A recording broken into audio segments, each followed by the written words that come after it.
You have a chair. Nobody speaking English. Think you've seen it all? Think again. These are the My 600-Pound Life stories that don't just surprise, they shake you to your core. From twists nobody saw coming to jaw-dropping moments that left viewers speechless, every story here is more unbelievable than the last. These are the journeys that prove reality can be more shocking than anything you could ever imagine. Stephen Asanti doesn't just walk into the room, he crashes into it like a one-man storm of chaos, attitude, and jaw-dropping size. Even Dr. Now, who's seen just about every extreme case imaginable, braces himself. This isn't an ordinary patient, this is trouble on two legs, barely. And if one Stephen wasn't enough, there's his brother Justin, tipping the scale at over 600 pounds too. It's double the crisis, double the dysfunction, and double the headaches for anyone who dares get involved. Dr. Now knows he's not just treating bodies here, he's walking straight into a family war zone. Stephen Asanti is being transported to my care in Houston right now, and I'm not sure what to expect. From what I understand,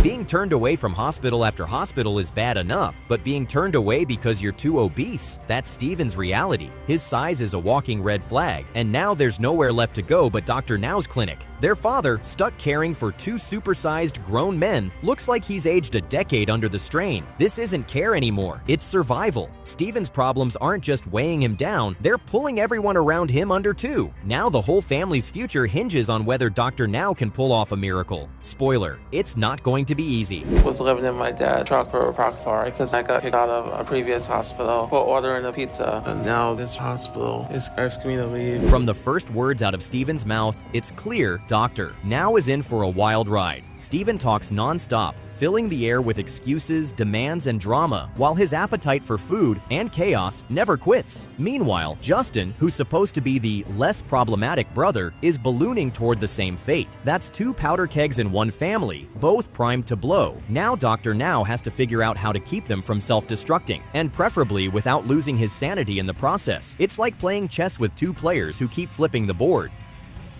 He used to threaten me and say, look, if I don't eat, I'm gonna call the police on. I'll tell him you hit me. So here we go. He knows how to bull. So he would always try. Eventually, their father wrangles both brothers into Dr. Now's office for the dreaded weigh-in. And the numbers? Beyond shocking. We're talking jaw-dropping, scale-breaking, record book territory. This isn't overweight anymore. This is bodies under siege. Dr. Now's face says it all. Frustration mixed with the faintest trace of disbelief. Their father can barely look, and Stephen and Justin, sitting there like it's just another Tuesday, as if 600+ pounds is some quirky fun fact instead of a full-blown medical emergency. That's the scary part. They're comfortable living on the edge of the cliff. But every day that passes, Justin ends up more and more like Steve. He's gaining just like his brother did. Barely settled into his hospital bed, Stephen wastes zero time stirring up trouble. Within minutes, he's sweet-talking and scheming his way into pain meds, flashing every manipulative trick in the book. This isn't a patient ready to change. This is a master manipulator looking for his next fix. The nurses clock it instantly. They've seen difficult patients, but Stephen's brand of chaos is something else entirely. Underneath the weight problem is a darker issue, an addiction problem. And this is just the first sign of how deep the rabbit hole goes. and pathological personality here. Hopefully his brother Justin is not going to be the same way. I'm nervous about being here. I don't like hospitals, and I was hoping that I can go to the hotel first, but... Dr. Now lays it out in the simplest terms. Lose a set amount of weight, stick to the diet, and earn your surgery. Easy instructions until you hand them to the Asanti brothers. Before they've even left the hospital, the whole plan derails into a shouting match. Name-calling, finger-pointing, full-on childish theatrics in the middle of a medical facility. The urgency of their health crisis is completely lost in the noise. Instead of fighting for their lives, they're fighting each other, and the walls practically shake from their bickering. We have interesting dynamic unfolding here. All right, we're gonna get some tests on you, okay? All right. Two brothers that they have pathological drive to overeat. If you were hoping brotherly love would win out, forget it. Justin and Stephen despise each other. Stephen mocks and manipulates. Justin lashes out and seethes. Left in the hospital without his brother, Justin should be focused on saving himself, but instead, he turns his bad attitude on the staff. The verbal attacks, the defiance. It's clear the toxicity isn't just Stephen's problem. This isn't a sibling rivalry. It's a full-blown family implosion, with each brother determined to prove they can be the bigger disaster. Whatever happens, I'm going home tomorrow. Now, where will my dad be? Get out. Huh? Get out. You want me to get out? Get out. All right. Well, Why did you stay here? Get out. Steven lives like the universe should orbit around him. Every nurse, every doctor, every conversation, all about him. But Dr. Now isn't here for a performance. He shuts Steven down in record time, refusing to let the tantrums take over. Steven doesn't get the reaction he wants, so the meltdown escalates. That's when Dr. Now pulls the plug and sends him packing. It's not defeat, it's damage control. Because sometimes the only way to keep a hospital running is to get rid of the hurricane that's wrecking it. Around here. We're starting to develop some issues with Steven. Over the past month, a lot of his pathological behavior started to come out. He's become abusive to hospital staff.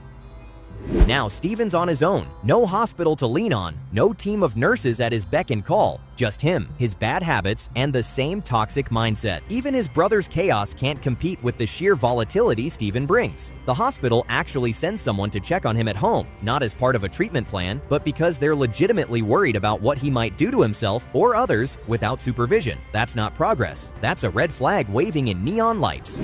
Steven, Hey. how are you today? Okay, how are you? All right, so you seem like you have an issue getting along with hospital staff, and I'm not liking what I'm hearing. At times, It doesn't take long for the real bombshell to drop. Steven isn't just hooked on food, he's hooked on prescription painkillers. He's been sneaking off to other hospitals, running a one-man con to score more meds. At this point, the weight issue is only part of the danger. This is a layered crisis, addiction on top of self-destruction. Dr. Now has seen enough to know this can't be handled from a distance. He decides to confront Steven face to face, hoping to crack through that fortress of denial before it's too late. Well, Steven. Okay, Steven Asanti is not here. Steven never leaves here without taking his tablet. He also... The confrontation is a train wreck. Steven lies. He dodges questions. He throws up excuses like walls, each one taller than the last. But somehow he ends up at the clinic for a weigh-in, the moment of truth. Will there be even the smallest sign that he's taken any of this seriously? Or will it be the same tired story with the same predictable ending, just dressed up in fresh excuses? Dr. Now's patience is hanging by a thread, and Steven is about to find out just how thin that thread is. Medication and going to all these hospitals. Why are you doing that? I shouldn't. And we have discovered you have done this about 20 times this past week. If you guessed Steven blew it, you're right, but the scale still manages to shock. Not only did he fail to lose weight, he packed on 80 more pounds in just a few months. That's not backsliding, that's sprinting headfirst in the wrong direction. It's the kind of result that makes all of Dr. Now's warnings feel pointless, because Steven isn't chasing health, he's chasing chaos, attention, and whatever fixes his cravings fastest. And at this rate, he's not just burning bridges, he's burning the whole damn map. It's just a part of life, But I'm really nervous right now. I'm good. Yep, because I don't want... Nicole doesn't wake up thinking about her kids, her health, or her future. The very first thing on her mind is food. Before she's even fully awake, she's already issuing orders to her family like they're her personal servants. In her world, every second counts, because if the food is late, there's chaos. They know it, and she knows they know it. That's power. It's not just hunger driving her, it's control. The entire house revolves around keeping Nicole satisfied, and everyone walks on eggshells to avoid the inevitable explosions. Every day when I get up, I feel like I'm dying because it's very hard for me to breathe and my lungs feel very compressed, so I have to take extra deep breaths in.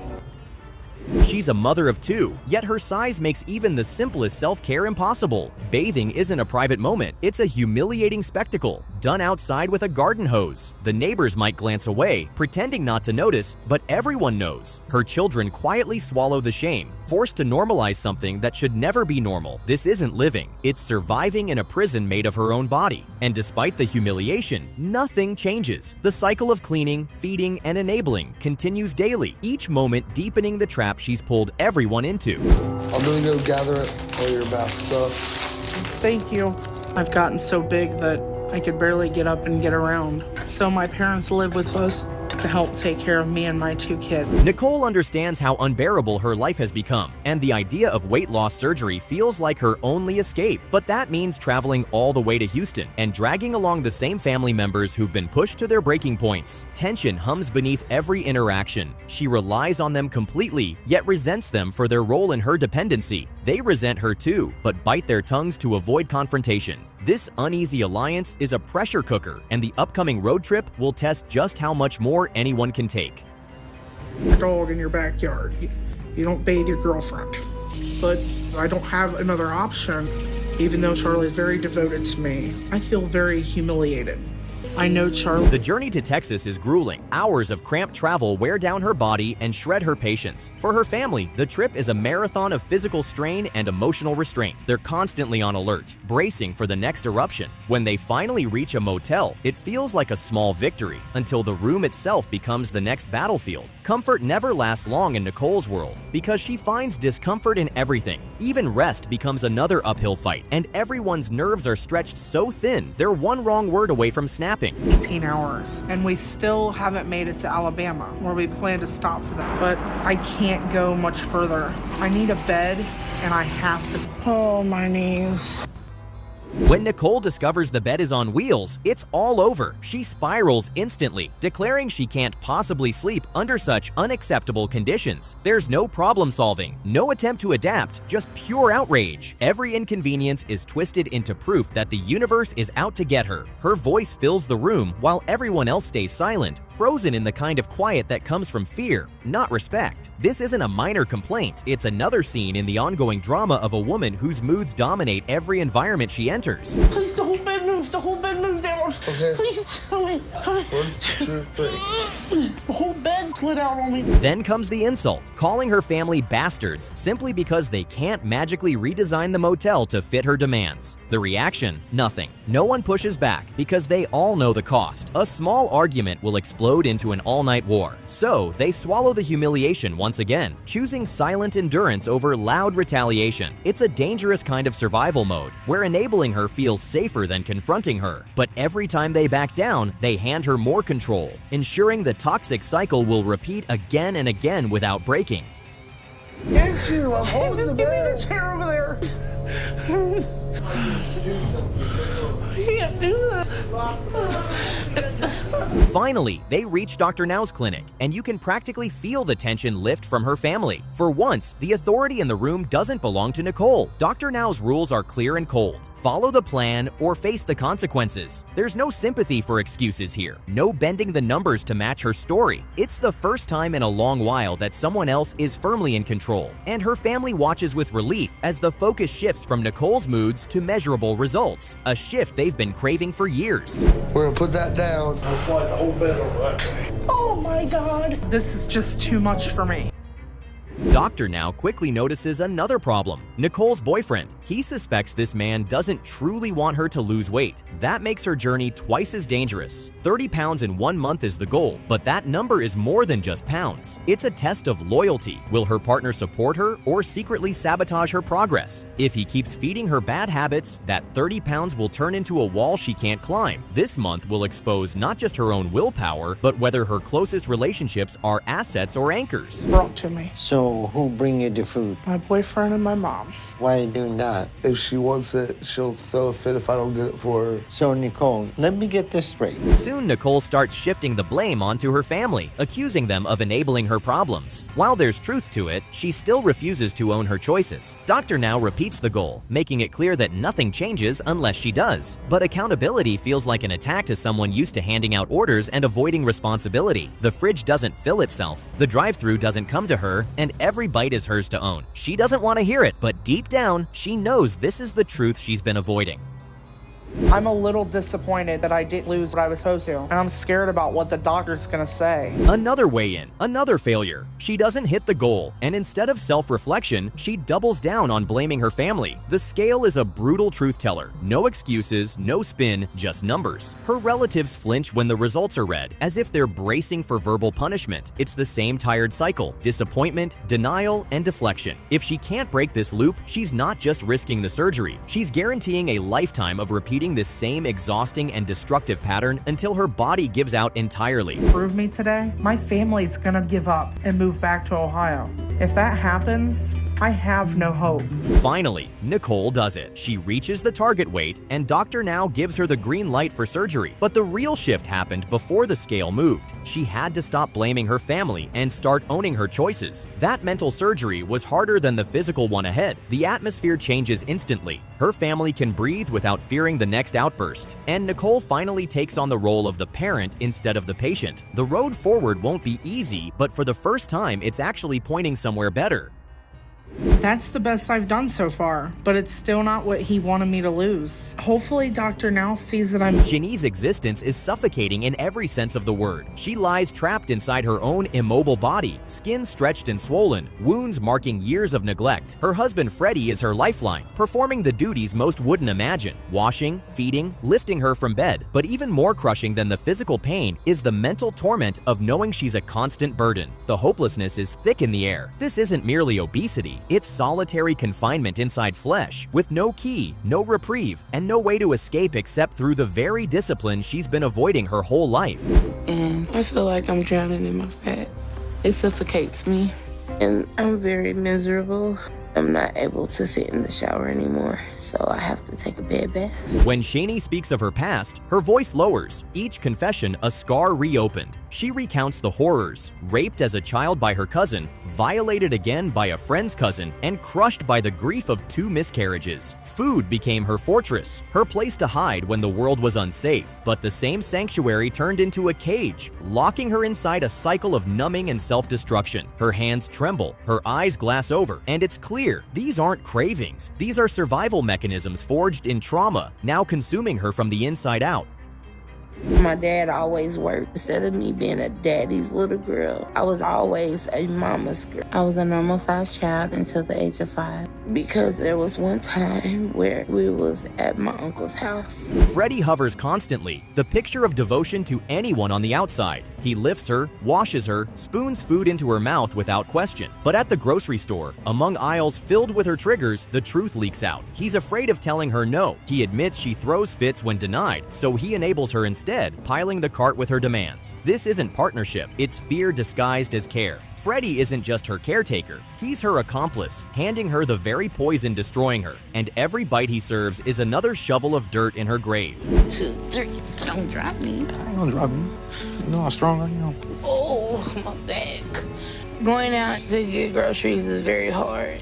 I can't drive by myself. At the clinic, Shenee steps, or rather is wheeled, into reality. The number on the scale is merciless: 665 pounds. Dr. Now doesn't sugarcoat anything. He explains the stakes: early death, catastrophic organ failure, before offering surgery on one condition: immediate changes to her lifestyle. No pep talks, no false hope, just hard facts and non-negotiable rules. Shenee shifts uneasily under his direct gaze, the weight of accountability settling heavier than her body. It's a defining moment. Either she steps into the fight for her life, or she retreats further into excuses. And Dr. Now makes it clear there's no middle ground.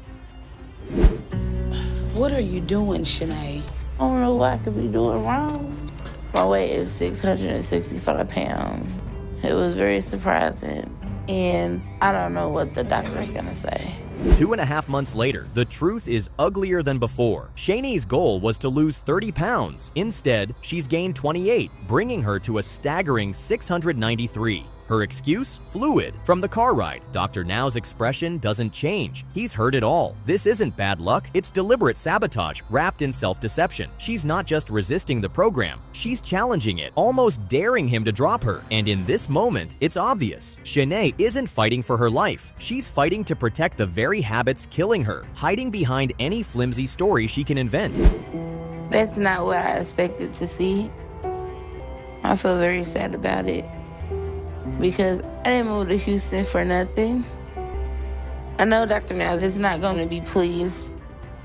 Determined to remove transportation as an excuse, Shenee moves to Houston, but relocating doesn't erase old habits. Finding an apartment is hard, yet she still finds time for her fast food indulgences. She talks endlessly about being ready to work, about her fresh start, but the wrappers and delivery orders tell the real story. Change isn't just about location, it's about choices, and she's proving daily that she's not ready to make the hard ones. The clock keeps ticking, another appointment looms, and instead of progress, she's stockpiling compelling reasons to fail before even stepping on the scale again.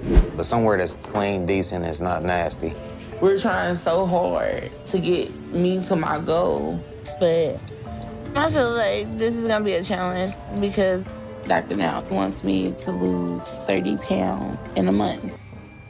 Another missed appointment, this time hidden under the guise of stomach issues. She checks herself into the hospital, hoping to sidestep accountability. Dr. Now quickly sees through it. Tests confirm nothing serious, but the scale reveals a horrifying truth. She's now 712 pounds. And then comes the smoking gun, a pizza box in her hospital room. She blames Freddie, but the lies are paper thin. When Dr. Now calls her out, she explodes, shouting about water weight and demanding to be sent home. It's not a breakdown, it's a calculated escape. Her go-to move when cornered by the truth she refuses to face. So we ran some tests on her and found nothing life-threatening. Shenee is likely making most of this up, but we did discover that she started to take water pill as diuretic to try and lose weight. For a brief moment, there's a spark of hope. On the hospital's strict diet with zero access to junk food, she drops an impressive 91 pounds. But Dr. Now isn't fooled. He knows this is controlled success. He lays down her final ultimatum: lose another 30 pounds on her own, get under 600, and she'll be cleared for surgery. For the first time, she seems energized, even excited. But it's a dangerous optimism, because without the hospital's guardrails, temptation is waiting just outside the door, ready to drag her right back to the habits that nearly ended her life. Let's get you up and check your weight and see how we're doing so we can get you going home. All right, this is all zero. Here comes the moment of truth. One more time. All right, this is 621 pounds. The optimism evaporates quickly. Shenee skips another appointment, prompting a phone call from Dr. Now. Instead of discussing her health, she derails the conversation, asking if he believes in God and declaring that her fate is in his hands, not his. It's her final deflection, the ultimate handoff of responsibility. After repeated no-shows and evasions, Dr. Now makes the call. She's officially out of the program. No more appointments, no more second chances. The line goes dead, and so does her shot at surgery. Shenee disappears into silence, leaving behind nothing but squandered opportunities and a trail of excuses.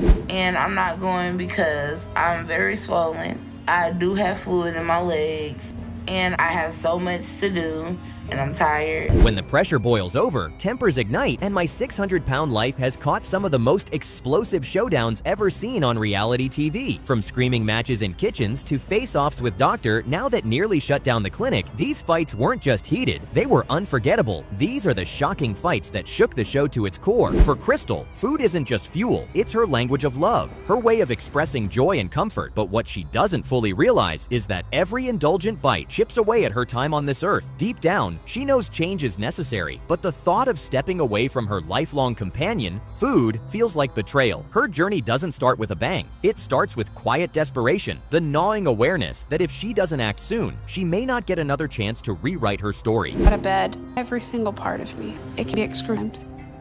The back pain, the knee pain.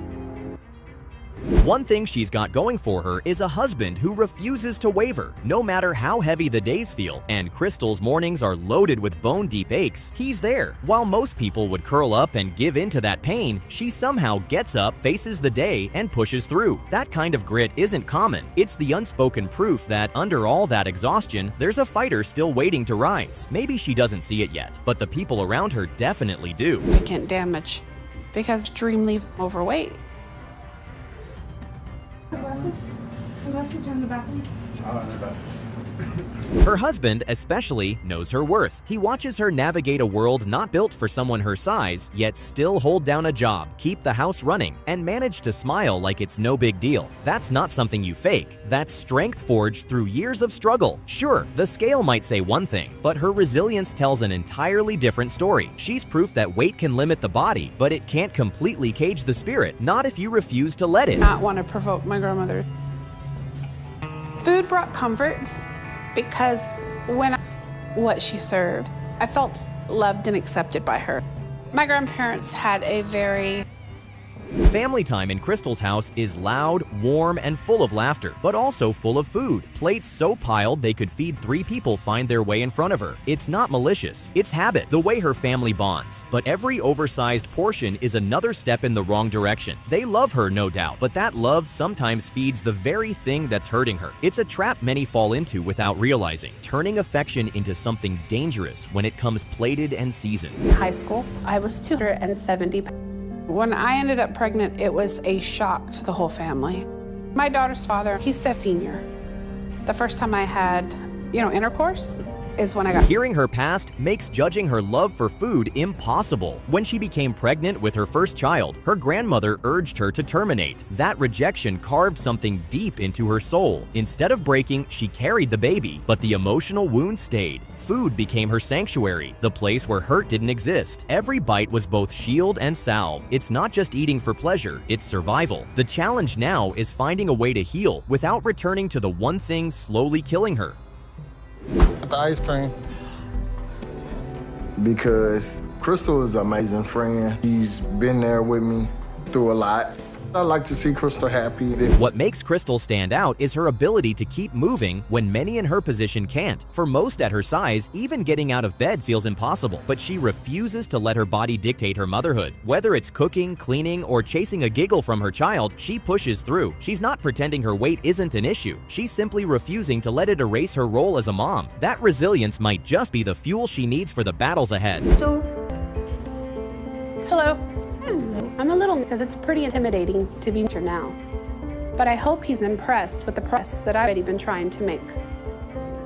The hospital weigh-in hits like a punch. At 592 pounds, Crystal doesn't need to hear the number twice to know it's bad. Her expression says it all. Shame, frustration, maybe even fear. Numbers don't lie, and this one is screaming for change. Yet, standing there, she's not alone. Her family, her husband, they're right beside her. This moment could crush her, but instead, it plants the seed for what's coming. The real question, will she nurture it into change or let it wither away?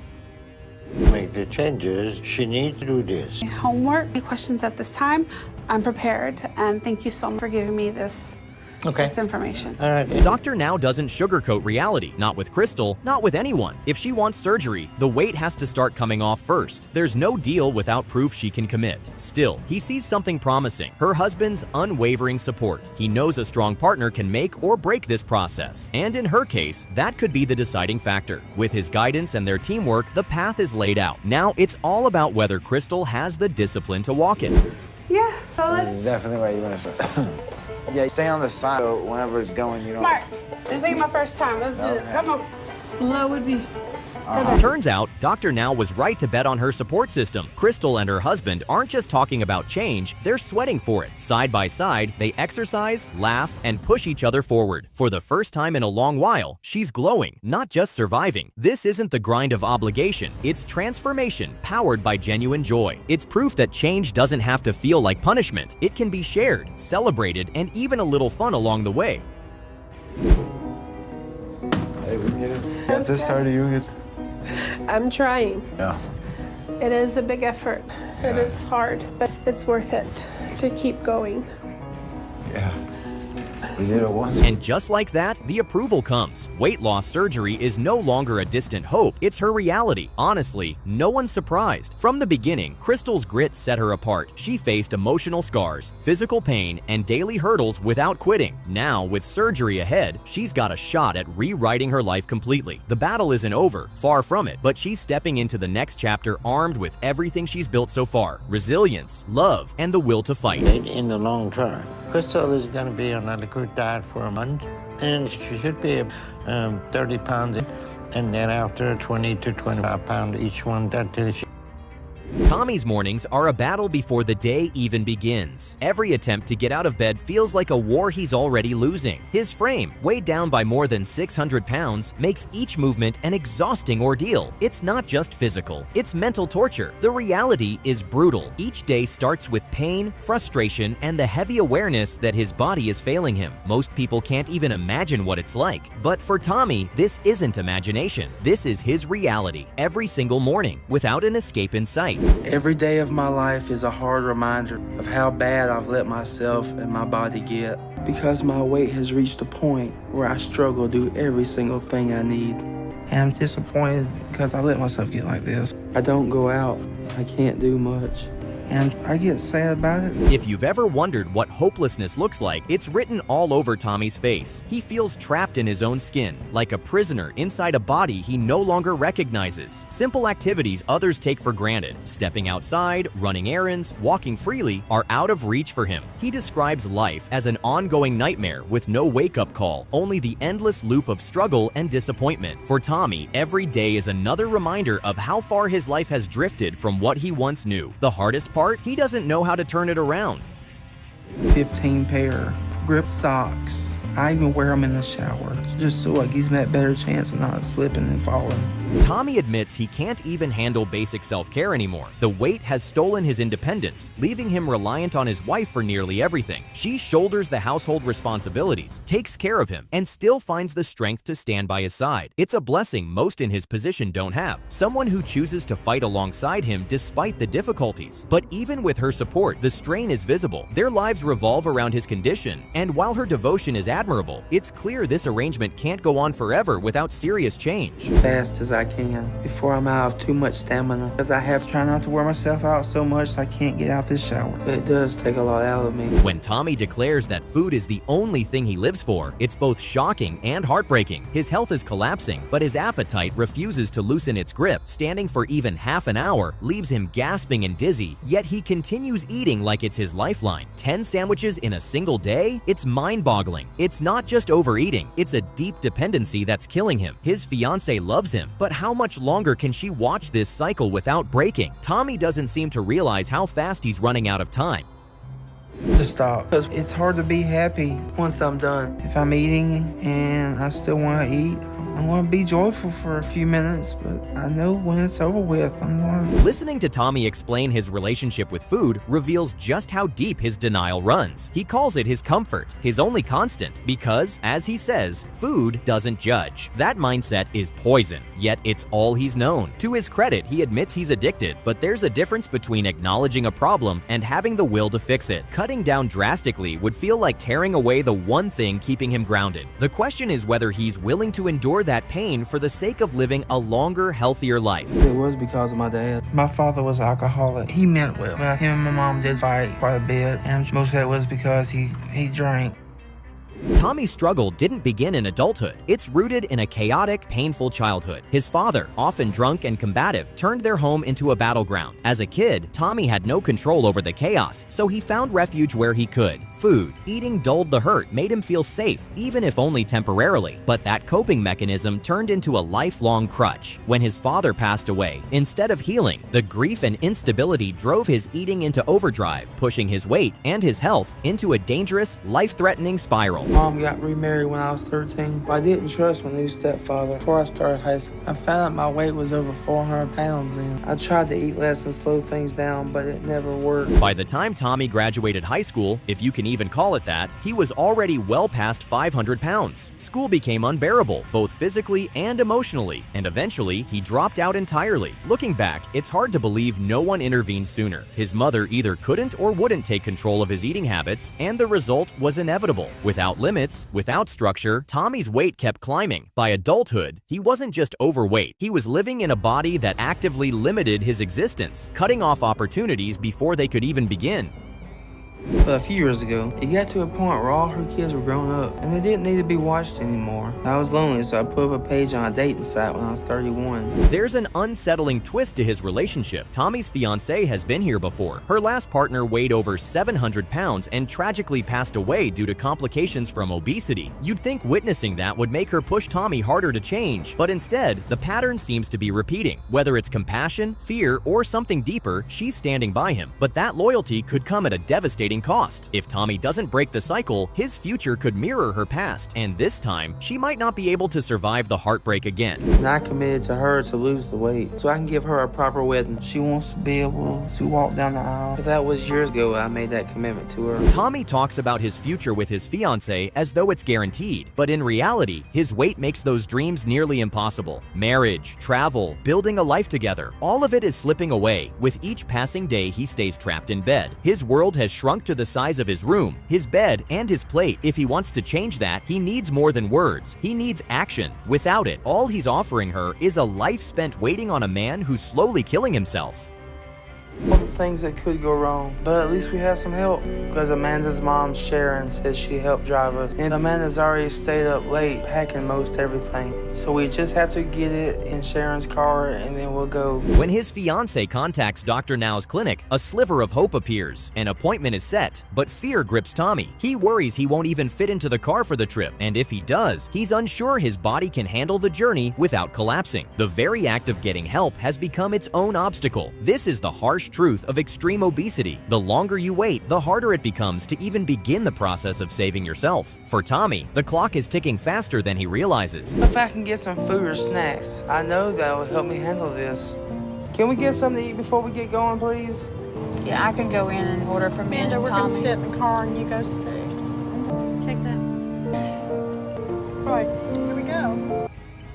Even before they leave, Tommy's focus drifts back to food. Every idle moment seems to spark a craving, and before long, he's eating again. It's a worrying sign. If he can't get through the trip to Dr. Now without giving in, how will he survive the strict regimen ahead? This is the kind of self-sabotage that sinks patients before they even set sail. His fiancée may be supportive, but enabling him now could erase any chance of him making it through the program successfully. The stakes couldn't be higher. And rest, so I can get my stamina back up and try again tomorrow, because I have to make it to my appointment tomorrow. And I hope Dr. Now takes me on this program so I can get the help I need, because without it, I don't know what chance I have left to change my life. Against the odds, Tommy makes it to the hospital. Standing before Dr. Now, it's clear he's desperate for help, but desperation alone isn't enough. The doctor has seen countless patients in Tommy's position, and he knows exactly what it will take to succeed: discipline, commitment, and the willingness to endure discomfort. Tommy wants to be accepted into the program, but Dr. Now won't sugarcoat it. If he's not prepared to put in the work, he'll be sent home without a second thought. This is his moment to prove himself.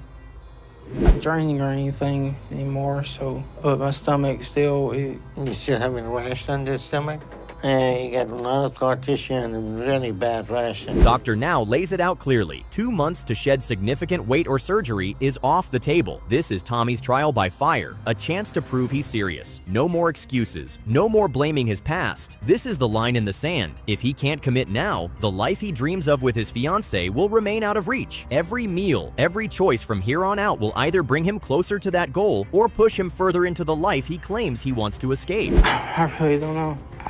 You're still overeating too much. You understand that, right? Yes, sir. Okay, so what we can do to get you to eat better and wake you up to lose some weight? When Tommy fails to meet his target, Dr. Now doesn't hold back. The disappointment is clear and the scolding sharp, but the criticism isn't just for Tommy. His fiancée gets her share too. Her role in his journey is undeniable, and from the doctor's perspective, her own habits aren't helping. If they're going to succeed, both need to change. This is no longer just Tommy's battle. It's a fight they must take on together, or they risk losing far more than just the opportunity for surgery.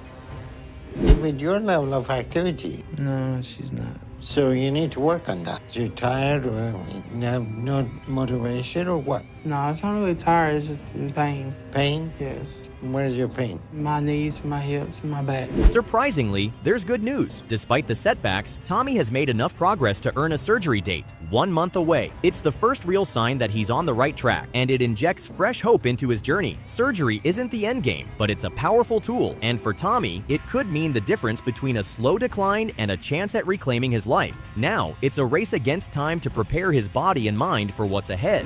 Until he gets close to his target weight. But this surgery isn't isn't a magic fix. And if Tommy has an emotional or pathological issue, The surgery is a success, but doctor now reminds him that the real work begins now. Recovery will be just as challenging as the lead-up, and without a change in mindset, the weight can return. To help, he's referred to a therapist who can address the emotional roots of his addiction. It's a lifeline Tommy desperately needs. He's proven he can survive the operation. Now, he must prove he can survive the battle with himself. Every choice from here determines whether this success lasts. Since it's food, and all of those can be very detrimental to a person's overall well-being. So I want you to think of this as a brand new opportunity to have a conversation with your mom. Therapy reveals what's been buried for years, layers of pain, neglect, and trauma that fed into his dependency on food. Facing it isn't easy, but it's necessary. For the first time, Tommy begins to understand the depth of his struggle. It was never just about eating too much, it was about surviving the only way he knew how. Now, with surgery behind him and a clearer view of his past, he has a chance to rewrite his future. The question is whether he'll take it before it's too late. There's no reason for you to keep it any longer. I was scared to tell you. I'm glad you told me. I wish you could have told me sooner, because maybe I could have supported you in a different way or encouraged you in a different way. Out of bed, I flop and flip and push myself with my cane because it's too hard on my shoulders anymore to do it with my arms. Mom! Yep. Could you get the shower ready for me, Mom? Sure. Thank you. Kirsten's journey opens under a suffocating weight, both physical and emotional. At 612.5 pounds, she's trapped in bed, her mobility stolen, her independence gone. Each morning, she wakes feeling like she's locked inside a prison of her own body, hating herself more with every breath. Her biggest fear isn't pain, it's losing the ability to care for her teenage son, Nicole, the one thing tethering her to purpose. Yet even that bond feels fragile, slipping away as her world shrinks. This isn't just about size, it's about losing herself entirely in a body she no longer controls. Doing things she shouldn't. As much as I found comfort in food, it was just the beginning of my addictions. I was doing drugs and smoking a lot of pot, a lot of acid, meth here and there, but I still didn't slow down my eating. Beneath Kirsten's immobility is a history steeped in chaos. Her parents' rejection set the stage early, and by 14, she was numbing herself with meth, acid, alcohol, and marijuana. Food was just one more addiction among many. Her pain runs deep, rooted in unspeakable trauma, including gang rape. At 18, desperation led her to sell her body for drugs, and it was during this time she became a mother to Lacy and later to Nicole. This isn't simply overeating, it's survival through self-destruction, each addiction weaving tighter around her until it became the life she knows. Holding a coffin for me at the same time. It's killing me a slow, drawn out, horrible death. A lot of times I go to bed and I'm like, God, let me not wake up in the morning. Her family dynamic only fuels the cycle. They cater to her needs, shielding her from any real consequence, and in doing so, keep her chained to destructive habits. Kirsten talks about wanting to be there for her son, but the reality is heartbreaking. She can't. She breaks down and starts to cry as she thinks about what her life has become. She wants to be a better mom to her kids, and she fears that her mom might bury her if she does not do something about her weight. You can only feel sad for Kirsten's current situation. See, that's going to be a bad situation that needs to be corrected, but there's nothing can be done unless you lose some weight.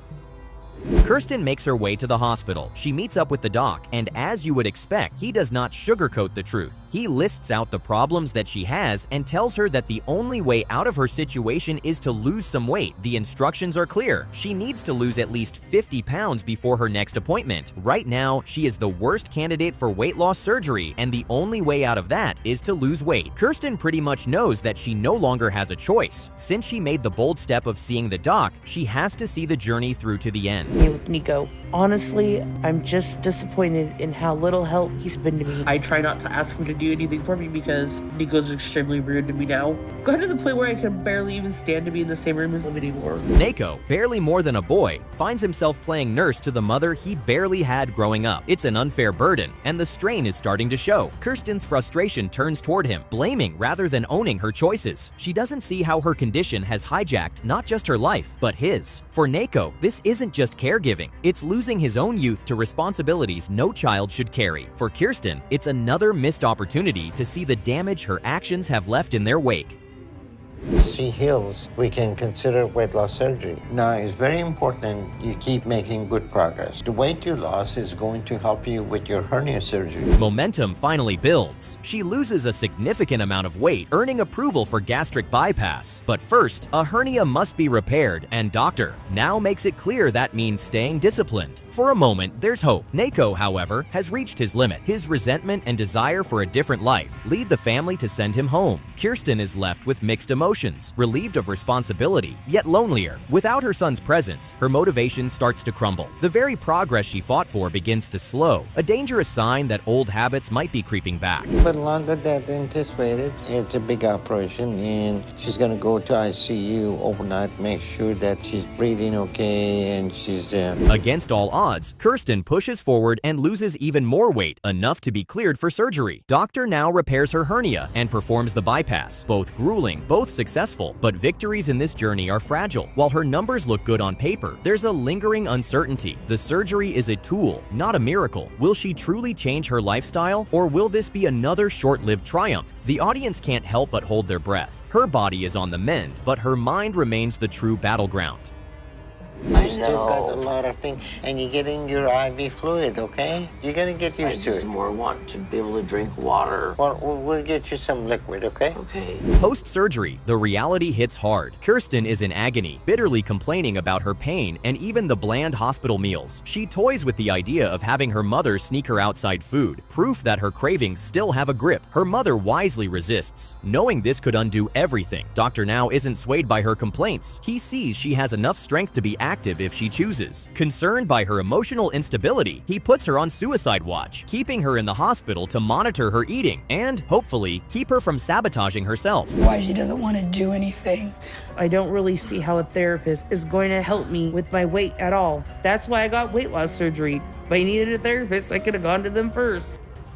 Back home, Kirsten quickly starts to slip. She ignores doctor, now's advice to see a therapist, and by her next check-in, she's up 20 pounds. She blames swelling, but he's not convinced. For him, the medical help is done. It's now her choice whether she keeps going. When she finally does meet with a therapist, the session peels back layers of trauma, sparking genuine progress. Her weight drops again, and she ends the program on a high note. It's bittersweet, proof she could have succeeded sooner if she'd stopped giving up and put the pizza down. At last, she understands. I'd like for you to repeat after me. I will not abuse my body with food. And above all else, I will love. Behind every number on the scale is a story, a fight for life, for dignity, for hope. These aren't just weight loss journeys. They're battles against pain, loss, and years of unimaginable hardship. From tearful confessions to moments where all seems lost, these struggles cut straight to the heart. These are the heartbreaking struggles on My 600-Pound Life. Lacy never pictured her life shrinking to this. Every movement calculated, every breath a struggle. But here she is. The cruel irony? She still has a boyfriend, Ricky, who says he loves her enough to carry her burdens, even while adding to them. At over 600 pounds, her body is breaking down, but his constant presence and care make it easier to ignore the danger. She leans on him, literally and figuratively, not just to move, but to keep the plates coming. Each step she takes is because of him, and every bite is too. Every morning, feeling intense pain. It's constant now, and there's no part of my body that doesn't hurt.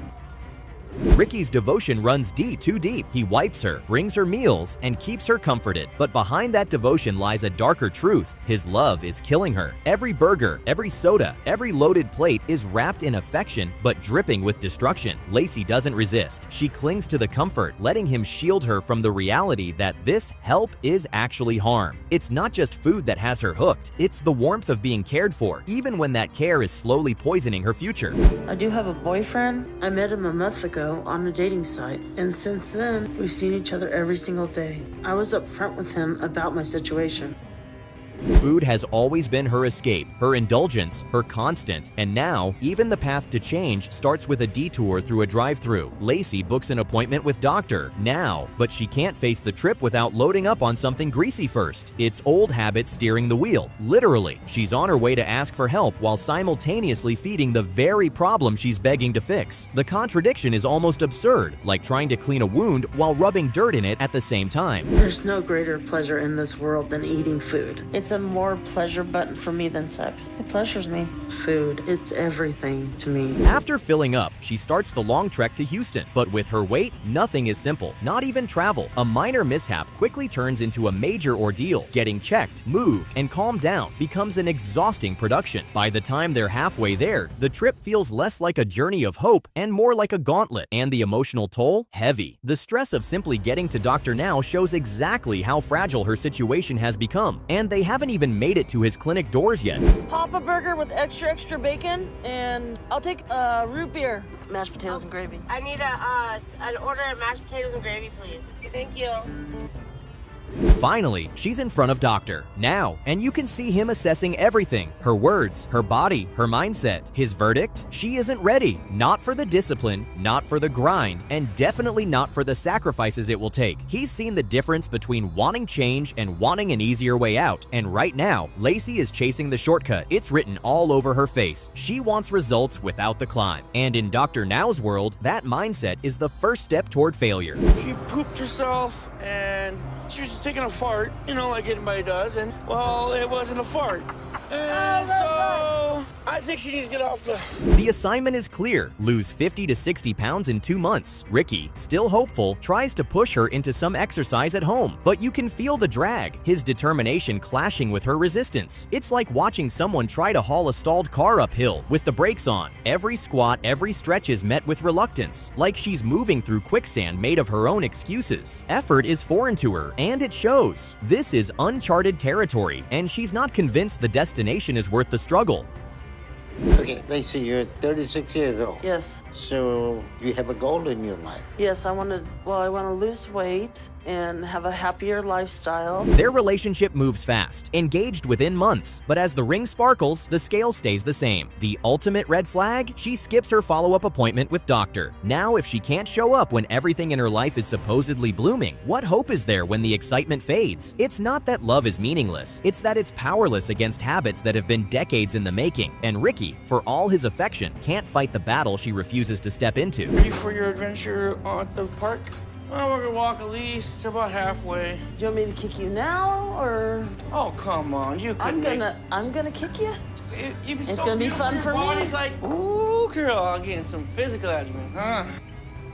She misses her weigh-in, which Dr. Now takes as a bad sign. But before she can even face the fallout, life throws another wild curveball. Something unexpected happens on the way to the clinic, the kind of chaotic moment that would push anyone to reevaluate their priorities. But Lacy, she handles it with the same stubbornness she's shown all along. Instead of proving she can rise to the occasion, she stumbles, both figuratively and literally, reminding everyone why change still feels out of reach. And I had to prepare mentally and physically to move before I moved down there. Well, Lacy, if you haven't lost any weight, then there's no point moving to Houston because not moving ahead with you. So you have to check your weight to see that before you move here. What once looked like a fairy tale engagement collapses overnight. Ricky calls it quits, fed up with her refusal to change. For him, it's survival, an escape from watching her slowly deteriorate. For her, it's a crushing blow, a betrayal she didn't see coming. But in truth, the cracks were always there. His departure is both an emotional earthquake and a wake-up call, though whether she'll answer it is another matter entirely. The dream of forever is gone, and so is her strongest enabler. Don't cry. That she hurts. Nasty. She looked nasty. She didn't take care of herself. How could you even want to be seen in public with somebody like that? My Ricky. The breakup turns brutal when Ricky leaves her stranded by the side of the road, sitting in her car, helpless. For most people, that's humiliating. For Lacy, at her size, it's downright dangerous. Calling the police to come get her feels like a scene from a bad movie, except this one's painfully real. Being abandoned isn't just about heartbreak, it's about survival suddenly feeling impossible without the one person who's been making it possible all along. For coming, short notice. It'll be okay. You've known me a long time. Yes, You'll be fine. Her name's Michelle, and she said her and her family are planning to move to Houston from Washington. And so that was perfect for my situation. And after I told her what happened to me, she said I might be able to live with her and her family. Now, with Ricky gone, she has to handle everything alone. That means getting her stuff out of the truck, finding a place to live, and managing daily life without the man who used to wipe her tears and bring her dinner. But independence at over 600 pounds is no inspirational montage. It's survival in hard mode. Every move, every box, every step is a reminder of just how far she's let herself go and how far she'll have to climb if she really wants to change. I'm disappointed and scared right now because I don't know what's gonna happen and I don't know what I'm gonna do if I'm not getting weight loss surgery. Hello. Hello. How y'all doing? Good. It looked like you got a new friend now. Yeah, this is my friend Michelle. Surprisingly, Ricky comes back, not for love, but for closure. He apologizes, tells her she needs to follow him to Dr. Now, and slips back into his old role of rescuer. But trust isn't something you can patch up with an apology, especially after leaving her roadside. She agrees to go, but the emotional whiplash is hard to ignore. The dynamic hasn't changed. He's still leading, she's still following. But now the cracks are too deep to pretend this is a solid foundation. So where do you live now? I don't live anywhere now. I was moving to Houston and the apartment that I was going to live in fell through so that there's no apartment here and I have no things. No furniture for the apartment. And here's the gut punch. After everything, after the breakup, the reunion, the drama, and the chaos, Lacy still doesn't lose enough weight to qualify for surgery. The numbers don't lie. All the emotional highs and lows, all the supposed wake-up calls, and she's still stuck in the same cycle. This was supposed to be her rock bottom, the place where she'd finally dig in and fight. Instead, it's just another chapter of excuses and missed chances, a story that refuses to find its happy ending. And I think she orchestrates that to some degree because it is a constant excuse for her unhealthy choices. So right now, I'm not sure she's going to be willing to give up the way she's living. From the start, it's the same toxic dance. Lisa pulling the strings and her husband playing along. He doesn't want to feed her junk, but she twists his arm until he caves. Bathing? Forget it. Her mornings are an unbroken sprint from waking up to stuffing her face. Everything else, hygiene, movement, self-respect, comes after that first mouthful. He knows it's dangerous, but keeping the peace means keeping the food coming. And for Lisa, peace is measured in bites, not in days lived without risking her life for the next greasy fix. Babe, I'm getting hungry. Most of the time, he does all the cooking. Wish I could help out a lot more. I know Randy wants that. Poor guy.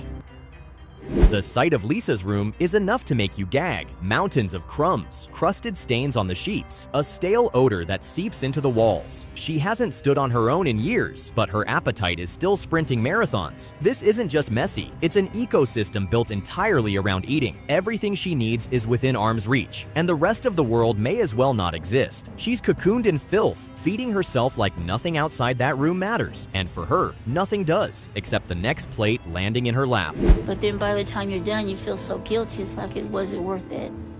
Or eating all that food because you know that food's killing you. You know how bad it is? It's absolutely terrible. Lisa claims she's clueless about losing weight, yet her actions tell the real story. She plows through breakfast like it's a race against extinction. Seconds? Always. Snacks? Constant. A second breakfast? Why not? It's like she's prepping for a famine that never comes. She talks about change, but not once does she act like she's aiming for it. Every greasy bite is a step backward, even as she swears she's ready to move forward. The truth is, she's playing both sides, pretending to seek help while treating her body like a garbage disposal on overdrive. And then if it's bath time, we'll take a bath. Get some soap and rags and wash my legs and rinse them off. When it's time to talk to Dr. Now, Lisa refuses to travel to Houston, citing her size as the barrier. Instead, she opts for a virtual visit, but anyone watching can see it's more than that. She wants the benefits without the work, the surgery without the sacrifice. Even through a screen, Dr. Now can tell she's not committed. Her words say yes, but her body language says otherwise. Change requires discomfort, discipline, and drive, and Lisa isn't showing any of it. All she's bringing to the table is excuses, and the table is always full. Growing up, my life was chaotic. My dad was an alcoholic. He wasn't at first. He was a real good dad when we were younger, but then he got into drinking and started beating on my mom and everything. After 3 to 4 years confined to her bed, Lisa finally seeks help, only to be told she needs to lose 50 pounds before surgery. She nods in agreement, wearing the same expression doctor now has seen 1,000 times, promises with no intention of keeping them. It's the look of someone saying whatever they need to get through the conversation. And while she claims she's ready to fight, her history suggests otherwise. She's been comfortable in this cycle for years. 50 pounds might as well be 1,000 when you're not even willing to start. Okay, so what is your weight? 637. You look like you could be a little bigger than that. So how old are you? I'm 51. Dr. Now can't wrap his head around it. If Lisa refuses physical therapy, why is she even seeking treatment? She says she wants change, but won't take the smallest step toward it. Literally, assistance is right there, and she waves it off like it's optional. He's seen it before, patients waiting for the magic to happen without lifting a finger. But weight loss isn't magic, it's grind. And Lisa isn't grinding, she's lounging. Every skipped therapy session is another nail in the coffin of her own recovery, and Dr. Now knows the hammer's in her hand. If she gives an effort in that, then she should be able to lose enough weight to get out of the bed. But she's not able to do that. So why are you overfeeding her? And she asked me not to get it for her. Her partner's reaction says it all. Offense taken, problem ignored. Instead of absorbing Dr. Now's warning, he storms off in a cloud of curses, handing the laptop back to Lisa like a spoiled kid returning a toy. His pride outweighs her survival, and the result is as predictable as it is tragic. Without his cooperation, Lisa's situation is doomed. Enablers don't just supply the food, they shield the habit. And when you challenge the habit, you challenge the enabler. In this case, he'd rather walk away angry than walk towards saving her life. Okay, you need to put that chocolate back and start doing that exercise, okay? Okay. And when PT comes, you work with them. Okay. Later, he claims he's not enabling Lisa while gulping down a massive soda. The irony is lost on him. Lisa, meanwhile, promises she'll follow Dr. Now's plan, but anyone who's watched her for more than 5 minutes knows those promises are hollow. Her voice lacks conviction. Her eyes are already drifting toward the kitchen. Every vow is just a temporary truce until the next craving. She plays the part of a willing patient for the cameras, but her loyalty lies with the plate, not the program, and Dr. Now can see straight through it. Lisa, this is my specialty of working with people who struggle in their relationship with food. This is what I do every day. You're wasting my time. What would you rather be doing? I don't know. Leave me alone, lady. The cycle continues. Lisa refuses to work with her physical therapist, refusing even the smallest effort toward mobility. Her bed is her kingdom, her prison, and her coffin in waiting. Each session she skips deepens the trench she's dug herself into. The therapist, clearly defeated, knows the truth. Lisa's not fighting to live. She's nesting in her own decline. The fork is mightier than the plan, and she wields it without hesitation. At this point, progress isn't even in the vocabulary. It's just another word for something she'll never do. I think it's going to be very hard to go home because Randy's not there. I got to go home to that empty house where I'm used to him being there and all of his stuff there. And he's just not going to be there. Eventually, Dr. Now has his final conversation with Lisa, realizing she has no intention of making the changes required. She chooses the comfort of her bed over the discomfort of recovery. But then, tragedy strikes. Her longtime enabler, Randy, dies from COVID-19. The man who kept her supplied is gone, taken by the same poor health choices that now define her life. Suddenly, Lisa's alone. No one left to fetch her meals. No one left to shield her from reality. Just her, the silence, and the consequences she's spent years pretending didn't exist. I tried. It felt good. Once I get my mind set to something, then I have no doubt that I can do it. My plan is to do my exercises, eat right. Penny's situation isn't just bad, it's alarming. At 580 pounds, she's not technically the heaviest on the show, but her body's already shut down on movement. She's glued to the bed like a permanent fixture, every basic task outsourced to her husband. He cooks, he cleans, he carries the weight she refuses to lift. The only reason she's still alive isn't willpower or resilience, it's his relentless caretaking. Her world has shrunk to a mattress, 4 walls, and a man who hasn't yet walked away from the anchor she's become.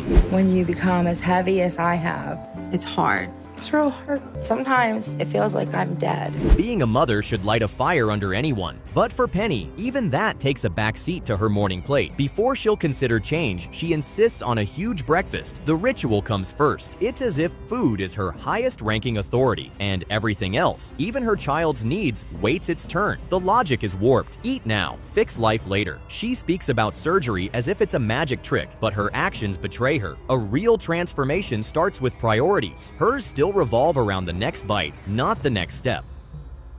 Penny is very large, but to know her situation, I need to examine her and see how much she weighs. We're gonna check your weight now, okay? The reasons for Penny to commit are stacked sky high. A child to raise, a husband's loyalty to honor, a life to reclaim. But once she reaches the hospital, the truth comes out on the scale. Her progress is barely a blip. The reading is almost meaningless to her. There's no shame, no urgency, just the same flat acceptance. Most patients flinch at bad numbers. Penny meets them with a shrug. It's like she's decided the fight was lost years ago, and now she's just coasting until the credits roll on her story. I don't know the technical reason, but at 20 minutes, my fingers and lips get blue. Like right now, I'm starting to be very uncomfortable without the oxygen. Her frame tips the scale at 530 pounds, and her height makes it even more crushing. She's admitted to the hospital, where the hope is that structure will spark effort. But Penny doesn't see this as a fresh start. To her, it's just a new stage to keep the same performance going. Excuses in place of action. The environment changes, but the mindset doesn't. She isn't there to fight for her life. She's there to buy more time without doing the work, and you can feel that resistance in every scene. Good morning. Hello. So, how you feeling? I definitely can feel the difference when I start losing weight. So I don't even have the roll that I normally punch my insulin into. So you're missing your rolls? I'm absolutely missing a roll. Surgery finally gets the green light, and for most people, this is the make or break moment. For Penny, it's just another item on the calendar. She treats the operation like a pit stop instead of a lifeline. Recovery is supposed to be the launch pad for a healthier life, but with her, it's barely a pause. She talks about the future like it's already secured, yet her commitment stays in neutral. The hard part isn't behind her, it's right in front, but she's already coasting as though the work is done. I want Ed to be just my husband and no longer my caretaker. I want to be able to surprise my son and pick him up at school. Penny, right now, I want you just to focus on your breathing. Then you're going to start to get a little sleepy now. This is my life, and I'm going to fight for this life. Doctor Now gives her the all clear to start walking again. Her legs work, there's no physical barrier, yet Penny refuses. She chooses bed over movement, junk food over recovery. Instead of embracing the diet, she treats it like an optional suggestion. The baffling part? She's finding ways to sneak massive portions into the hospital. It's sabotage in broad daylight. Her lips swear she's following the plan, but the scale refuses to back her up. This isn't about capability anymore. It's about the will to even try, which she's lacking entirely. Obviously, can't sleep with Penny, but I know Liam can't wait for her to come home. That makes him happy. This is the kitchen. This is what I like to drink. Dad likes to drink. Important for Mom. The smuggling of food into a post-op recovery room is so absurd it almost feels fictional. But this isn't exaggeration. It's her reality. She denies, deflects, and invents reasons, yet the numbers reveal no progress. It's not magic keeping the weight on. It's choice. The problem is no longer misunderstanding. It's calculated avoidance. Doctor Now looks on in disbelief, watching someone turn the opportunity of a lifetime into an extended stay in the same misery. For her, the surgery wasn't a fresh start. It was just a new backdrop for the same play. Change of environment may be a positive for her. Are you excited going home today? I'm ready to go home today. All right. Did I give you the booklet about diet? Yeah, I have it in my You folder. have it? If you have any problem, you call us. Her behavior pushes Doctor Now past the point of patience. She's gotten the procedure, survived recovery, and still insists on steering herself toward failure. Instead of seizing the chance, she doubles down on the same habits, feeding on fried food and lies. At this point, it's not about slipping up. It's about rejecting the process entirely. She treats every warning like background noise and every setback like someone else's fault. Dr. Now's had enough. The time and resources she's wasting could save someone else, and he knows it. I cannot function without wontons. They're not the best thing for me. Tucking is out and it's gonna be like, why is she eating that? But I can eat all of this by myself and it wouldn't be as detrimental to me as not eating. He sends her home, not as a punishment, but because he knows she's using the hospital as a shield. Maybe without it, she'll realize what's at stake. But Penny's story so far doesn't suggest a turnaround. Back in her own space, the soda, cake, and fried food return like they never left. It's not ignorance. She knows exactly what they're doing to her. The truth is, she values her vices more than her health. That's the real diagnosis. Surgery can't fix that. Only she can, and she's not interested. Shenee, you haven't lost any weight. You gained weight since the surgery, okay? You should be right now walking. You should be around 250 pounds. I feel that the scales were wrong in the beginning and that I weighed more than what that was. Dr. Now, who's seen every type of patient imaginable, finally reaches his breaking point. He recognizes the difference between someone struggling and someone refusing. Penny's tears aren't a plea for help. They're another manipulation tactic in a long string of them. He doesn't scold. He simply walks out, leaving her to sit with the reality she's been avoiding. Because in the end, no surgery, no doctor, no plan can save a person determined to stay exactly where they are. For Penny, the weight isn't just on her body, it's her identity. See, my son, he's not a candy eater, a cookie eater. He's got like set things that he gets a bedtime snack and one snack a day. So we have some cereals here. They're in there trying to make them throw away your cereal. Mommy said not till you're 18. We are kicking things off with a truly grim reality. Meet John, a man whose life has been completely consumed by his size. He can't even sleep in a bed with his own wife. He's been relegated to a recliner for nearly a decade because lying down means he literally can't breathe. His own body is suffocating him. This is more like being imprisoned than being overweight. Every single day starts with the same thought. How did it get this bad? It's a heartbreaking and absolutely staggering way to exist, and you can see the despair in his eyes. He is at the lowest of lows. Growing up, it was just me and my older brother, Lonnie. My dad was a truck driver.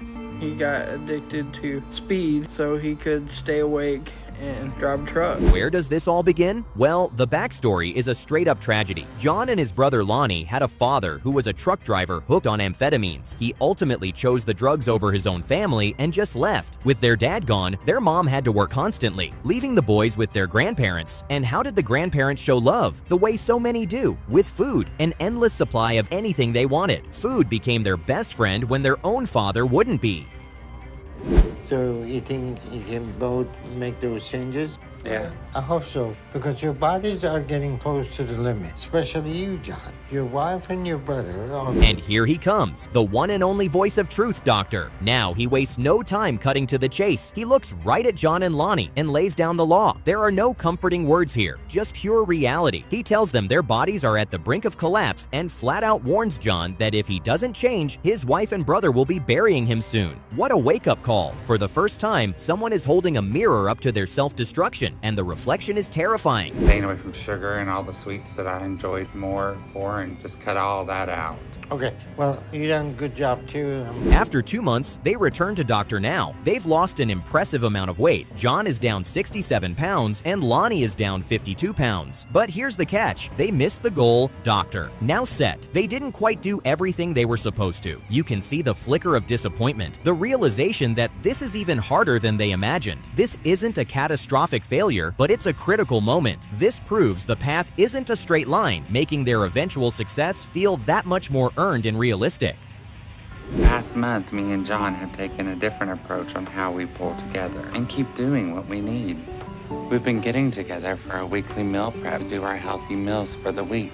Let's talk about the environment. While there isn't one single villainous enabler, the entire family dynamic is built around a web of codependence centered on food. Look at this scene. The way they bond, the way they show affection, is by cooking and eating massive artery-clogging meals together. It's their tradition, their way of connecting. John himself says it's how they've always hung out, but that very tradition is what's killing them. Their mother brings over salads they mock, and they dive into chicken spaghetti and garlic bread. They've mistaken this shared ritual for love, but every single communal meal is just pushing them closer to an early grave. It's a deeply sad situation. Supported in that point in time. I wasn't at all. I was basically guilted back into the church. Spent years in conversion therapy.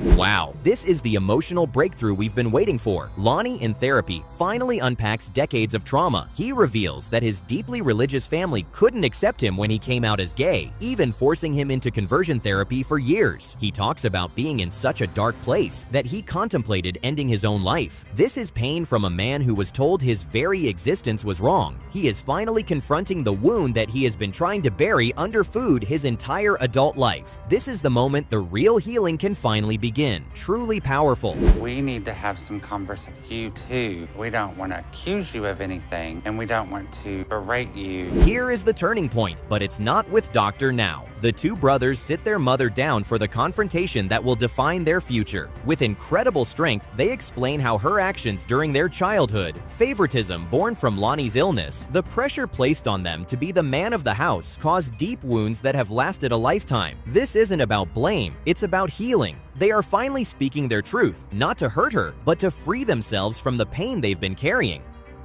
You're gonna be 200 pounds, so this I'm still gonna be the best one, though.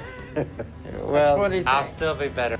the whole family is good looking, so we can't argue with any of that. And here is the reward. 10 months in, and look at them now. John and Lonnie are back in Dr. Now's office, and they are absolutely crushing it. Lonnie has lost roughly 200 pounds, and John has broken the barrier. The progress is undeniable. Dr. Now is visibly proud, telling them they are doing great and are well on their way to their goals and eventual skin removal surgery. It's definitely time for a full-blown and well-earned victory lap. They fought through the physical and emotional pain, and they have earned this moment. This is the validation for all their hard work and a testament to their transformation.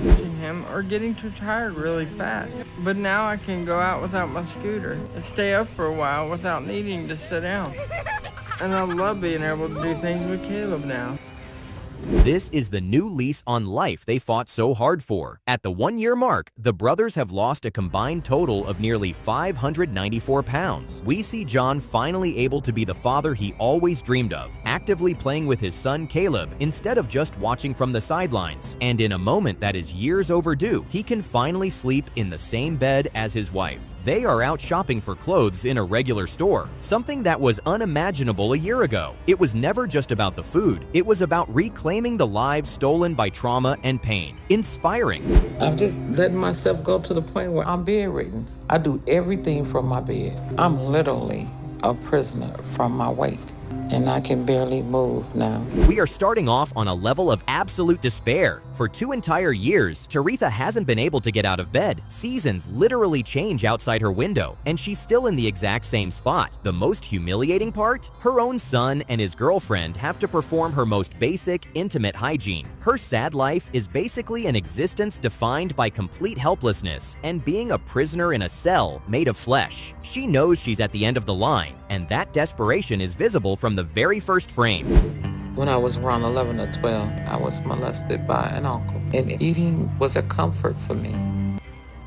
And here it is, the root of the pain. It's a story we hear far too often, but it never gets less tragic. Tertha reveals that her path to obesity began after being molested as a young girl by a relative. Food became her only source of comfort, the one thing she could turn to that wouldn't hurt her. You can draw a direct, unbroken line from that horrific childhood trauma to the nearly 800-pound woman trapped in bed today. It's a heartbreaking illustration of how emotional wounds left to fester can manifest in such a physically destructive way. To have any chance of fixing the body, she first has to confront the devastating pain from her past. I'm gonna make a list, Darius, please go by the list, and I want everything up on this list. I can't get up to get the food, so I have my family bring me what I want. Make it make sense, people. Tertha is orchestrating her own demise, and her family is acting as her willing delivery service. She's rattling off a grocery list that reads like a diabetic coma starter kit. Double stuffed cookies, a giant lasagna, Neapolitan ice cream sandwiches, and cake. The worst part is the dynamic. Her husband sighs with resignation but does nothing, and her son flat out admits he buys it because he doesn't want to disrespect his mom. This isn't love, it's a toxic cesspool of codependence. They think they're being kind, but every trip to the grocery store is another nail in her coffin. She's the addict, but they are undoubtedly her suppliers.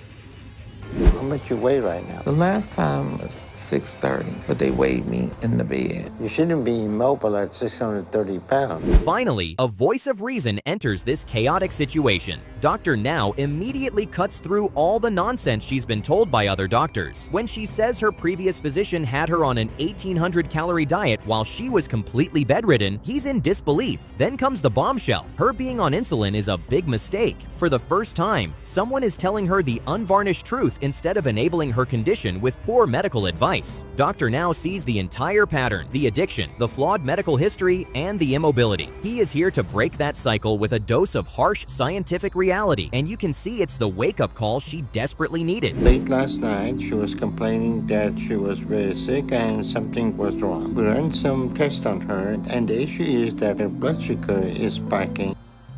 And there's the stumble. After making some initial progress in the hospital, Tertha is sent home, and the old habits immediately come roaring back. She ends up sick and back in the emergency room, not from some mystery illness, but because her blood sugar is spiking from eating things she knows are forbidden. When they get her on the scale, the truth comes out. She's gained nearly 30 pounds. This is the brutal reality of addiction, folks. The cravings and the emotional dependency are a powerful enemy, but this time, the failure brings her right back to the hospital, proving that this journey is far from a walk in the park. What about that is associated to where we are today? I had a 1 or 2 bad experience of, inappropriate touching. Okay. This right here is the emotional breakthrough. In her therapy session, Tertha finally connects all the dots out loud. She talks about the trauma, but also the immense stress of almost losing her husband and father in the same week. She identifies the exact moment food transformed from sustenance into a coping mechanism, a sigh of relief after a long, painful day. These aren't tears of manipulation or self-pity, everyone. This is the sound of years of suppressed pain, grief, and fear finally coming to the surface. For the first time, she's actually processing the feelings instead of just eating them. This is the catharsis she had to have to move forward. I'm driving to Tertha's apartment right now. She's been meeting with therapists over the last couple of months, and hopefully she's getting to the place that... This is the final exam. Dr. Now is showing up at her apartment in person. The stakes could not be higher. After all the setbacks, the weight gain, and the refusal to walk, he is here to see if she has truly changed. He is challenging her to finally show up for her own life. This weigh-in is a direct confrontation with her fears and excuses. Will she make an effort, or will she crumble under the pressure? Dr. Now is giving her one last chance to prove that she is ready for the tool that can save her, and it's an incredibly tense moment. Sit in the side of bed. And my feet, both feet on the floor. So it feels good. It hurts, but it feels good. Ready? That's good. That's good. This is a good start. You put...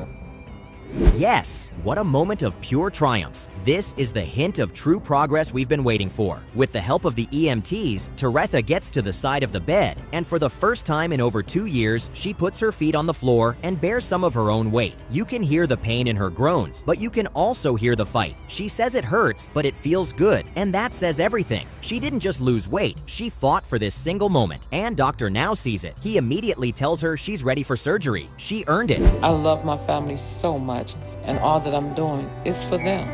Hey, son, how you doing? I'm doing good. And when I started this journey... This is the hopeful new beginning. Look at the difference a year makes. From being entombed in her bed, convinced she was going to die, to video calling her beautiful grandchildren with a genuine smile on her face. The most powerful moment is her promise to them that when she gets back to Detroit, Nana is going to be able to run and chase them around. It was never just about the food, everyone. It was about reclaiming a life that was stolen by trauma and addiction. The old Tertha is gone. In her place is a survivor who is fighting for her future, and for the first time, that future looks incredibly bright. And my personal hygiene has become very challenging. But I just can't give up and stop trying, because it's very important that I clean all of the folds and the rolls. All right, people, let's dive right in. We're meeting Janine, and the scene is just bleak. We are immediately confronted with the harsh reality of her existence, which she herself calls a death sentence. Her mobility is so limited that a simple trip to the bathroom requires a scooter, and the sheer effort is staggering. What's truly gut-wrenching is her hygiene routine. She explains that cleaning the folds of her skin is a life-or-death battle against infections, especially with the severe lymphedema in her leg. The sheer misery is evident. This is being trapped and betrayed by your own body in the most painful way imaginable. Decided about the time I was 3, put me on my first diet, and when I was 4, the same pediatrician decided that Hold on everyone, because this backstory is absolutely wild and explains so much. Janine reveals that her mother was obsessed with her weight from infancy because a doctor warned her she might be predisposed to being large. So what was her mother's brilliant solution? She put her on a diet at age 3. If that wasn't shocking enough, at 4 years old, a pediatrician started prescribing her diet pills. Janine describes it as basically being a toddler on speed and says her life was never the same. This was absolutely misguided parenting, a catastrophic failure that set her on a lifelong path of destruction with food. So I put out an online ad to pay for someone to help me make the trip to Houston. And a really nice guy named Jonathan responded, so he's been helping me a lot. I thought that had two sides to it. It doesn't, huh? Yeah, it did. Oh, it does?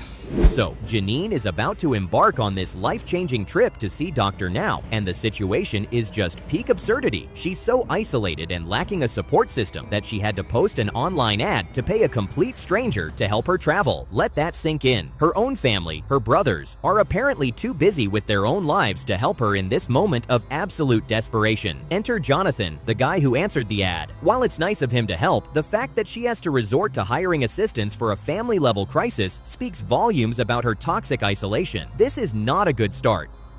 Janine, what you need to understand, at your age and your weight, your longevity is not very long. You know that. Yes, sir. I totally get it. After her disastrous and failed attempt to get on the airplane, Janine finally has a video call with Dr. Now, and he is not here to play games. He immediately cuts through the excuses and the self-pity. He asks her a simple question: do you know how much you weigh? When she tells him, he lays down the cold, hard truth. At her age and weight, her life expectancy is incredibly short, and he tells her she will likely suffer a fatal cardiac event within a year. This is the dose of reality she desperately needed to hear. While she was wallowing in her travel failure, Dr. Now was spelling out her impending death. Oh, thank God.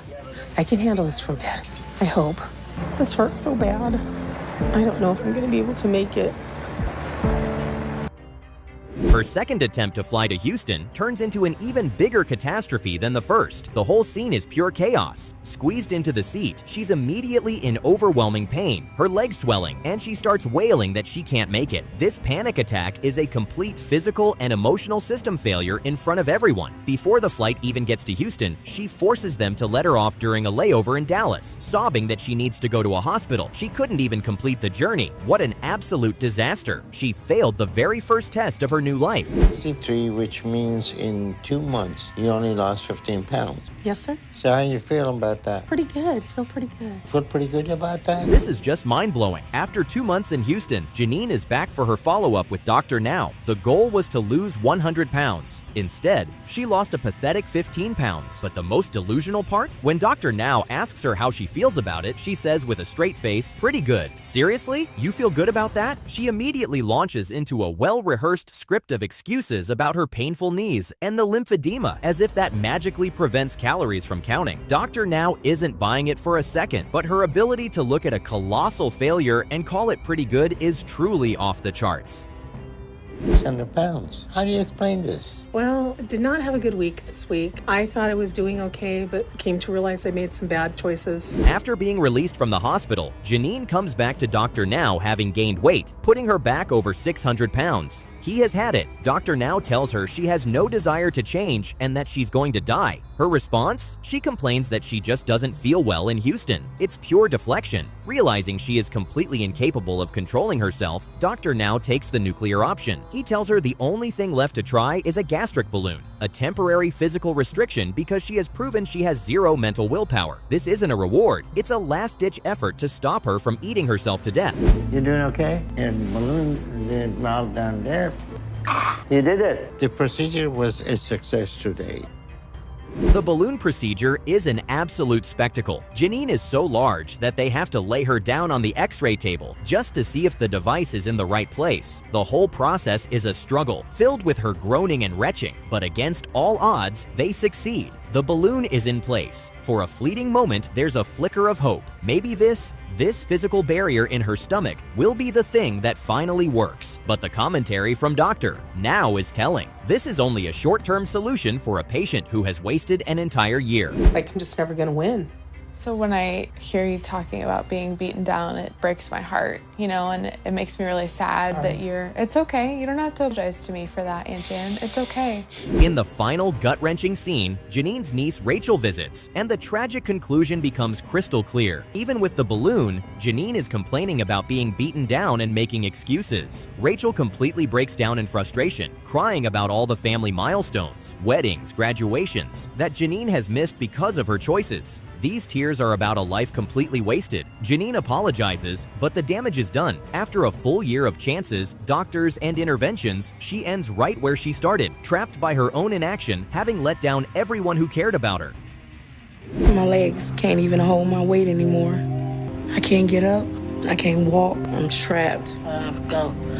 My weight has condemned me to this bed. All right, people, we are diving right in, and it is bleak from the get-go. Meet Marla. Her reality is being completely imprisoned by her own body, trapped in a bed she can't leave. We're talking zero mobility. Her legs have just completely given up, unable to support her massive frame. And who has to handle the most basic, intimate tasks, like bathing her own children? This isn't just a difficult life, it's a complete nightmare. She says she has no life, and folks, she's not exaggerating one bit. The level of misery here is off the charts from the very first minute. This is rock bottom, and we're just getting started. What a way to kick things off. I tried to break up with my boyfriend at the time. He lost it, and he took me hostage. He held me at gunpoint, and I thought I was gonna die. When the police tried to rescue me, he shot 2 officers and escaped. So, how does someone end up in this state? Well, Marla's story is absolutely harrowing. In her early 20s, she tried to break up with her boyfriend, and his response was to take her hostage at gunpoint. Whoa, I mean, can you even imagine the terror? After he shot 2 police officers during the rescue, he escaped, leaving her in constant fear for her life. She became a prisoner in her own home, too scared to go outside, with food becoming her only source of comfort. That one horrifying event completely derailed her entire existence. Seriously, that is absolutely staggering. I love food. I'm a junk food junkie. When we go shopping for her, it's not what she needs to be eating, what she should be eating. It's about what she wants to eat. And if you ain't got what she wants, she mad. And here we go, everyone. Enter the enablers. Marla's daughter comes home from a shopping trip, and what does she have? Not healthy food, not sensible options, but the exact junk Marla craves. Her daughter openly admits that she brings her mom whatever she wants just to keep her happy, knowing full well it's what's killing her. It's this twisted logic of showing love by providing the poison. Marla is a self-proclaimed junk food junkie, and her family is acting as her supplier. This isn't just a personal battle for Marla. She's in a web of codependence where the people who should be helping are actually fueling the fire. Make it make sense.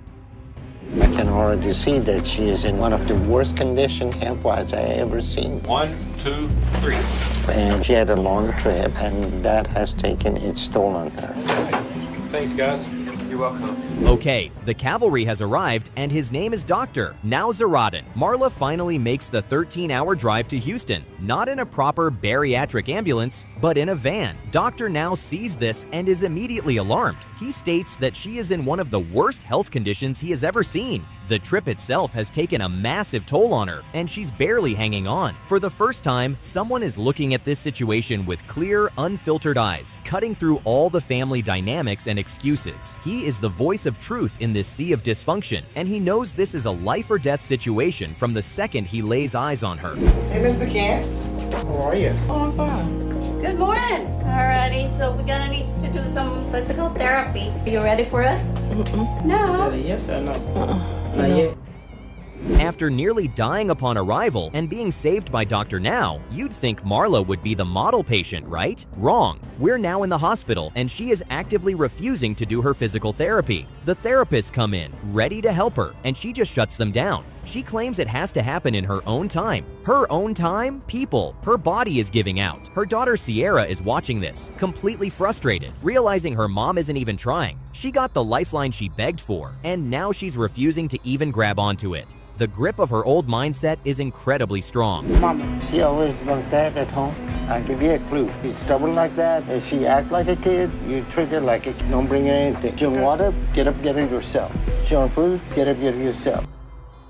This is it. The turning point isn't for Marla, but for everyone around her. After Marla throws yet another childish tantrum, refusing to stand, Doctor now sits her daughter Sierra down for a dose of reality. He tells her point blank, when your mother acts like a kid, you have to treat her like one. Stop waiting on her hand and foot. If she wants water, she needs to get it herself. He is exposing Marla's manipulation for what it is, a tool to control everyone around her. This is the emotional breakthrough, finally giving Sierra the permission she needs to stop enabling this destructive behavior. I've lost a lot of weight.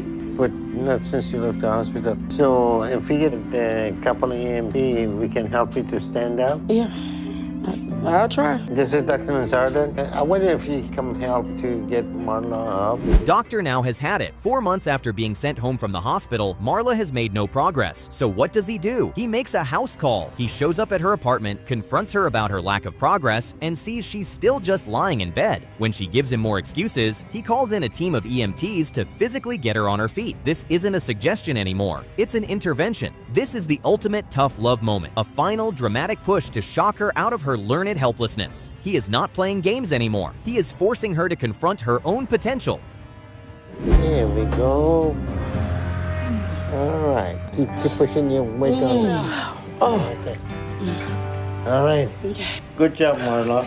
Yeah. And here it is, the moment of truth. With Doctor now directing and a team of EMTs providing support, they get Marla to the edge of the bed and tell her to push. And guess what? She does it. She actually stands on her own 2 feet. You can see the shock and amazement on her face. For the first time in forever, she feels her own strength. This is the hard-won victory. All the excuses, all the fear, all the manipulation, it all vanishes in this single moment of triumph. She didn't think she could do it, but she did. This is the earned reward for finally facing her biggest obstacle, herself. Kudos. Keep going, keep going, keep going. Keep going, you're almost there. Keep going, you're almost there. All right. There you go.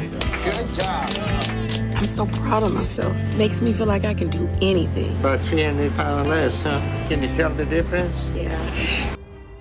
What a finale, everyone! Look at this transformation. Marla is not just standing, she is walking. She makes her way to the scale at Dr. Now's office, and the result is in. She has lost around 300 pounds. This is pure validation. She realizes that she had to be the one to do the work, that no one could save her but herself. Her daughter Sierra is looking on, hopeful for the first time that she can finally have a real relationship with her mom. This is truly about reclaiming a life that was completely lost to trauma and despair. Marla got her new lease on life. Truly a wonderful feeling.